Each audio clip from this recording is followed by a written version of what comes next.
আউযুবিল্লাহি মিনাশ শাইতানির রাজিম বিসমিল্লাহির রহমানির রহিম।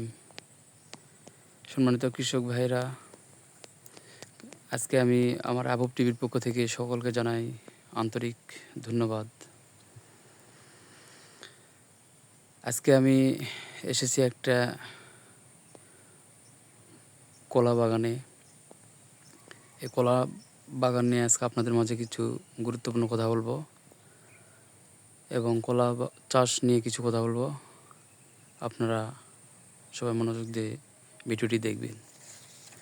সম্মানিত বন্ধুরা, আমাদের দেশে কলা 3 জাতের হয়ে থাকে। তার মধ্যে হচ্ছে সাগর, সবরি আর কাঁচকলা। তো আমাদের বাংলাদেশে সবচেয়ে সাগর কলা আর সবরি কলা এই দুটার চাষ বেশি হয় এবং নতুন করে আরেকটি কলার জাত সেটা হচ্ছে চাম্পা কলা। তাই আমি আজকে যে বাগানে এসেছি এই বাগানটা হচ্ছে চাম্পা কলা।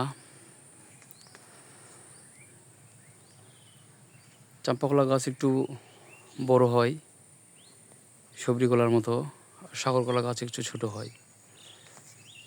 তো সম্মানিত বন্ধুরা, কলা একটি লাভজনক ফসল। কলা চাষ করতে সময় লাগে প্রায় 1 বছর। আর আমরা কলা প্রথমে রোপণ করার সময় আমরা একটু হিসাব করে রোপণ করব, কারণ বৈশাখ মাসে যেন ঝড় যেন না পায়, কারণ ঝড়ের মধ্যে কলার গাছ নষ্ট হয়ে যায়, কলা গাছ ভেঙে যায়। তো বন্ধুরা, আমরা যদি চৈত্র মাসে কলা লাগাই বা রোপণ করি, তাহলে 1 বছর পর আমরা চৈত্র মাসে কলা ইনশাল্লাহ বিক্রি করতে পারবো বা কাটতে পারবো।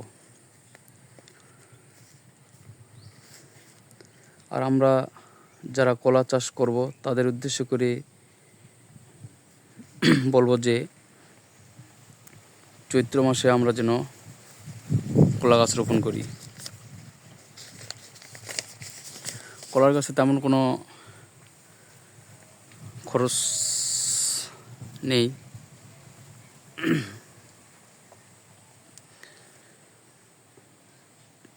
কলা রোপণ করার সময় জৈব সার, পটাশ, জীবসার ইত্যাদি খাদ্য দিতে হয় এবং কলাটি আমরা ফাল্গুন চৈত্র মাসে যেন রোপণ করি। তো সম্মানিত কৃষক ভাইরা, আমরা যদি কলা রোপণ করি তাহলে কলাটা 2.5 থেকে 3 ফিট পর পর আমরা একটি করে গাছ রোপণ করব। একটি গাছ থেকে আরেকটি গাছের দূরত্ব 3 ফিট। তো ভাইরা,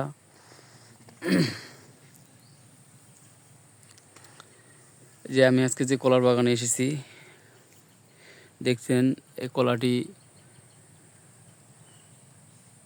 সম্পূর্ণ এখন কলা বের হয়ে যাবে। কিছু কিছু কলা বের হয়েছে সঠিক সময়, এটা হচ্ছে সঠিক সময়। এই কলাটা 1 মাসের মধ্যে হয়ে যাবে। ফাল্গুন চৈত্র মাসের মধ্যে কলাটা বিক্রি হয়ে যাবে।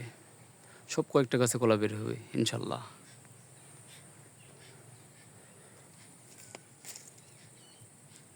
তো বন্ধুরা, আজকের মতো এই পর্যন্তই। ভালো থাকবেন, সুস্থ থাকবেন। আসসালামু আলাইকুম রহমতুল্লাহ।